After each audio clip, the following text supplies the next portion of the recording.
Yngvi, takk fyrir frábæran leik. Þetta var ekkert smá skemmtilegt að horfa á þetta og fá að lýsa þessu.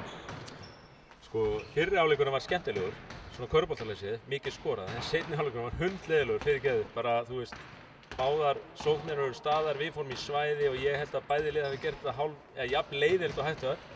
En spennandi var hann og sko, bara, já, ég er ofsalega þakklátur fyrir það að við vorum, þú veist, þeir sem að tóku stíðin 2, en því líki stríðsmenn þessi Hólmararmaður og þú veist, þeir koma hérna með 5 byrjunliðsmenn og unga stráka á bekknum sem koma svo með að standa sig svo frábærlega.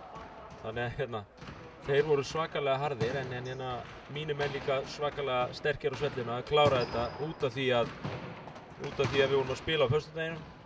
Æfðum ekkert helgin út af því við vorum fjarverandi vegna móta hjá yngri flokkum, þjálfarar og annað og komum svo í þennan leik á móti svona flottu liði og taka 2 stig, ég er mjög ánægður. Engin spurning, svæðið, mér fannst svona eins og það hefði kannski gert útslagið að við kannski vorum ekki að skora vel en við lokuðum svolítið á þá með svæðinu.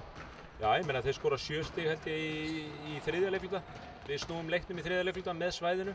Við gerðum svona svipaða hluti í fyrsta leiknum á móti með Nemanja inni og þeir söknuðu svolítið eins og Þorberg sem getur staðið fyrir utan á skotis í fjarkanum.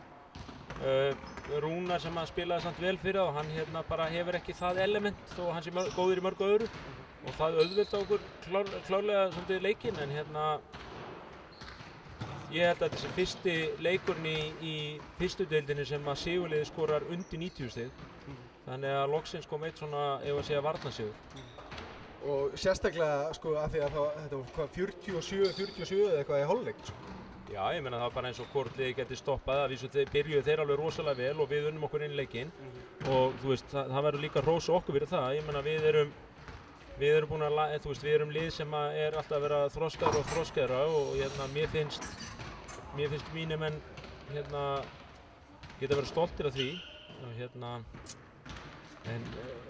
þú veist, í seinni hálfleik þá bara held ég að það hafi verið farið að draga báðum liðum og því var leikurinn hægari og því fór sem fór.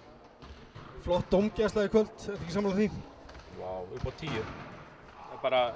Þú veist, það er bara, þetta er ekkert ósegið, þetta séu okkar 2 bestu dómara, bara upp á 10 og auðvitað getur maður ekki ætlast til að fá svona dómgæslu, við höfum auðvitað marga góða dómara en að fá þessa 2 saman í svona leik í fyrstu deildinni, bara þeir fá 10. Útileikur á móti Breiðablik næst, það er stór leikur fyrir okkur. Já, ég meina Blikan eru auðvitað að bæta við sig út og við teljum að það sé svolítið til höfuðs okkur einhverja hluta vegna en það er allavega gott að menn eru farnir að keyra ferðaskrifstofur ef það eru farnir óttast okkur svona. En við erum líka svolítið þannig að við erum þú veist, við þurfum að nýta hvíldina vel, nú þurfum við að fara að ferðast en við erum mjög skynsamir í því. Þannig það var mjög mikilvægt að taka þennan. Svo sjáum við bara til á 50-daginn, þú veist, við komum hvergi bágnir í þann leik, við getum komið inn í hann fullir sjálfstöðs. Ekki spurning, Yngvi, takk kærlega fyrir þvílíka naglbít í kvöld. Verður það góð, vildir ekki þetta? Ég pantaði þetta.